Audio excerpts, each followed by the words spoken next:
नमस्कार सभी को, स्वागत है आप सभी का अपने YouTube चैनल में। आज के वीडियो में हम लाए हैं निकट दृष्टि दोष और दूर दृष्टि दोष में अंतर। तो आज का वीडियो बहुत ही इंपॉर्टेंट है। अगर चैनल पे आप नए हैं तो इस चैनल को ज़रूर सब्सक्राइब कर लीजिए और इसके साथ वीडियो अच्छा लगे तो ज़रूर शेयर करिए। देखिए, निकट दृष्टि दोष और दूर दृष्टि दोष से संबंधित जो एग्जाम में सवाल पूछा जाता है वो अक्सर गलत हो जाता है। सबसे पहले इनको अंग्रेजी में भी आप समझ लेना चाहिए। अंग्रेजी में निकट दृष्टि दोष को कहते हैं मायोपिया। अगर आपने अंग्रेजी में उसको नहीं समझा है तो हो सकता है वो गलती हो जाए। निकट दृष्टि दोष को मायोपिया कहते हैं और दूर दृष्टि दोष को कहते हैं हाइपर मेट्रोपिया। मायोपिया और हाइपर मेट्रोपिया। सबसे पहले तो अंग्रेजी और हिंदी में दोनों में आप डिफरेंस कर लेंगे, आपका ये सवाल यहाँ से गलत नहीं होगा। दूसरा, इसकी खास बात,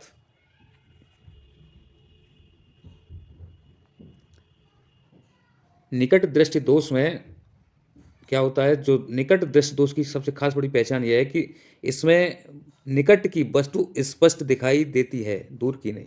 तो निकट दृष्टि दोष में निकट की चीज दिखाई देती है और दूर की हमें नहीं दिखाई देती। दूर दृष्टि दोष में हमें दूर की दिखाई देती है, निकट की सही से दिखाई नहीं देती।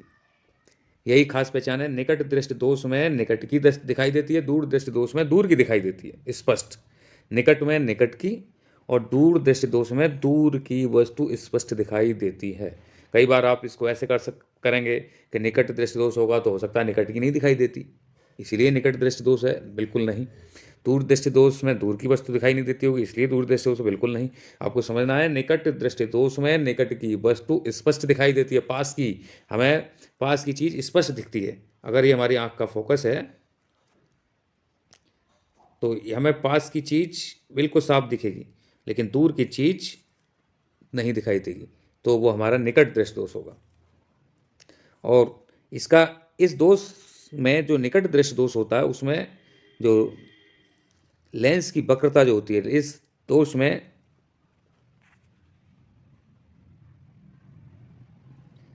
नेत्र की लेंस की वक्रता बढ़ जाती है। इस तरह से वक्रता बढ़ जाती है जिससे फोकस दूरी कम हो जाती है, और फोकस दूरी कम हो जाती है, इसी वजह से वो निकट दृष्टि दोष हो जाता है। जबकि दूर दृष्टि दोष में लेंस की वक्रता घट जाती है, जो वक्रता है वो घट जाती है और जिससे फोकस दूरी बढ़ जाती है। तो सबसे बड़ी पहचान आप निकट दृष्टि दोष में हुआ, निकट की वस्तु स्पष्ट दिखाई देती है, दूर दृष्टि दोष में दूर की वस्तु स्पष्ट दिखाई देती है। इसलिए ये अच्छे से याद कर लीजिए इसे।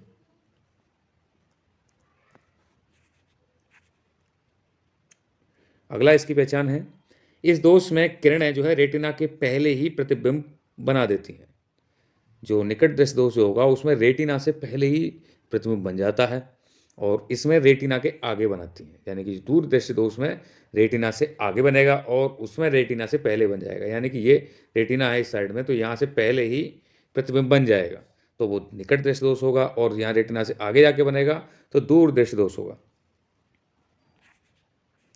और सबसे बड़ी बात, ऐसे जो निकट दृष्टि दोष और दूर दृष्टि दोष में जो लेंस का उपयोग किया जाता है वो ये इस प्रकार है।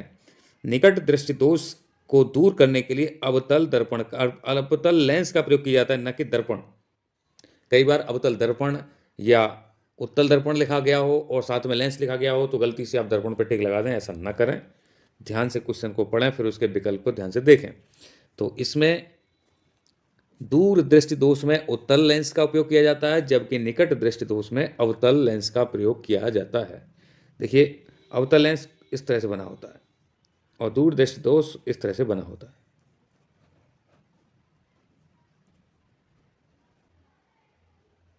मायोपिया की स्थिति को इस चित्र के माध्यम से भी आप समझ सकते हैं।